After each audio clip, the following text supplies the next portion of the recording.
As my friend here, Jim Records, we're the old guys here, and we've experienced enough crashes in our lifetime. But what Jim says is quite accurate, is the next crash is basically an avalanche waiting for the last snowflake. And since 2008, all they've been doing is piling more debt onto the mountainside, and they're just waiting for the next snowflake to hit. And it's going to be the biggest in world history. I thought COVID was it, but they just added more debt onto the avalanche site.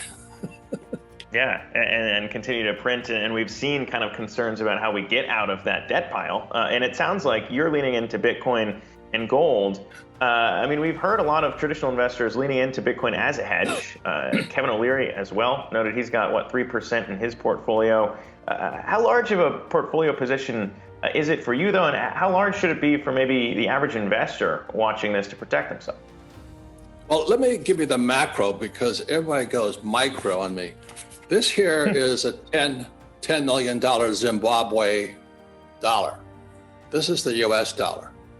If you're waiting for the US dollar to become 10 million, that's not that intelligent, but that's what they teach you to do in school, is go to school and get a job and work for this garbage. And this here is $2,000 worth of gold in one concentrated form. And this here is a US silver eagle. That's about $25.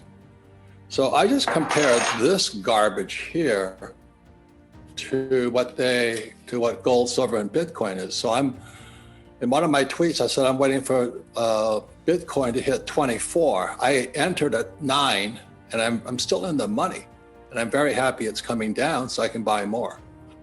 Simple. Yeah, I guess the question is those people who maybe didn't get in, right? Or maybe got in at the all-time highs, we saw at 62,000. Those people might be a little bit more worried about what could happen here.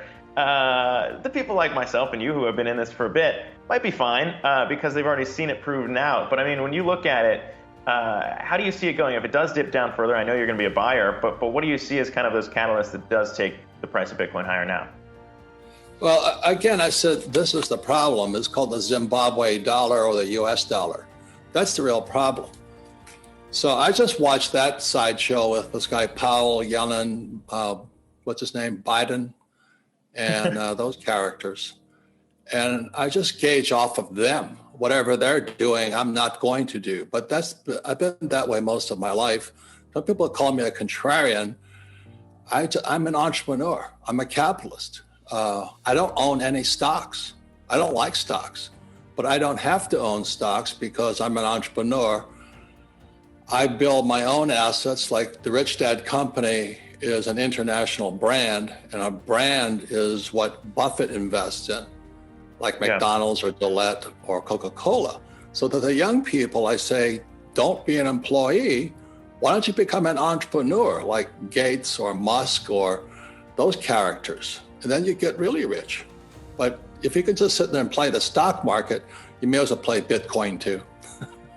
I'd be curious to get your take too. I guess we've seen, obviously in personal finance, buying a house is always a big question. And I wonder what that would look like too, if you're expecting maybe the value of the dollar to go down or inflation to take off. Obviously, if you take out a mortgage and you take on big debt, it's easier to pay back if inflation does surge. So how are you giving advice maybe on that front when it comes to real estate and what you're seeing play out there? Well, it's not real estate, it's debt. You see, this guy, what's his name? I forgot his name now. Good friend of mine, but I'm having the Biden effect. He says, live debt free. Are you crazy? In 1971, the US dollar became debt. So every time I have a chance to buy real estate, I borrow as much money as I can. So I think I'm about 1.2 billion in debt because debt became money in 1971. But what these other goofballs are saying is that get out of debt, live debt free. Well, that's a choice you make. So I just don't do that. I own a lot of real estate. And every month I make millions of dollars a month in cash flow, and I pay no taxes because the tax system incentivizes people who use debt. So everything they teach you in business school is a bunch of BS. The real guys like Trump, I know Trump's not popular, but he's a good friend of mine, and we're in debt up to our eyeballs and we pay no taxes. So that's what we teach, and it's different than everybody else. I'm not saying having a stock portfolio is right or wrong, but there's other alternatives you can do. Just open your eyes and see how the rich are really getting richer.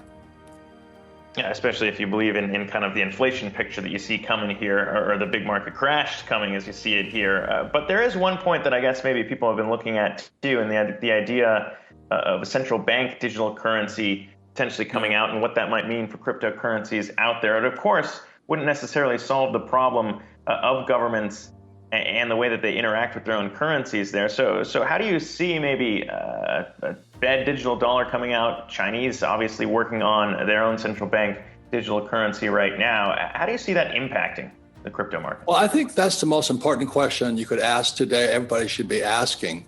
It's just not if, it's just when does the yuan become crypto, when the dollar become crypto, or the Fed coin? And then what will that do to the banking system? I hear all kinds of wild predictions. I'm not saying they're right or wrong, but I just keep an open mind. The same with Bitcoin. When it was 20,000 and FOMO, everybody was afraid of missing out. I just waited till it crashed. So as soon as the Fed coin comes out, I'm going to wait for the next crash. And the next crash may be all those banks that you guys are advertising as handing out dividend checks right now. One prediction I hear is that when the Fed coin comes out, you don't need Wells Fargo, you don't need Bank of America, you don't need Goldman Sachs anymore, because we'll be completely communist. We'll be 100% central banking, central planned economy. So that's what I'm watching right now. And I don't know which way it's going to go, but I think we'd all better pay attention to what happens when the Fed coin comes out. Yeah, we've seen, just to wrap up here, I mean, we've seen some bold calls before, world's largest crash in history. I'm going to classify that as pretty bold. But if you can hone in on maybe what it looks like, the timeline of it, how quickly you're expecting something like that to happen, if you are expecting runaway inflation or the crash, I mean, how big are we talking to be the world's biggest, and how quickly?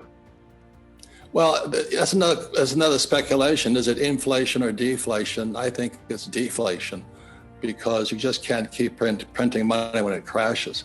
But I'm prepared to go either way. The thing I say to young people, because Yahoo is for young people, I would say be an entrepreneur, be a capitalist, and build a business that does well in crashes, booms or busts. So like Rich Dad does extremely well in booms, but it does very well in busts. That's what Nassim Taleb calls anti-fragile. The more it crashes, the stronger the company gets. So if I could encourage young people, don't go to school, become an employee, follow my Rich Dad's advice and become an entrepreneur, a capitalist, and build businesses that create jobs. I mean, this Biden and Kamala, I mean, what the hell are they doing?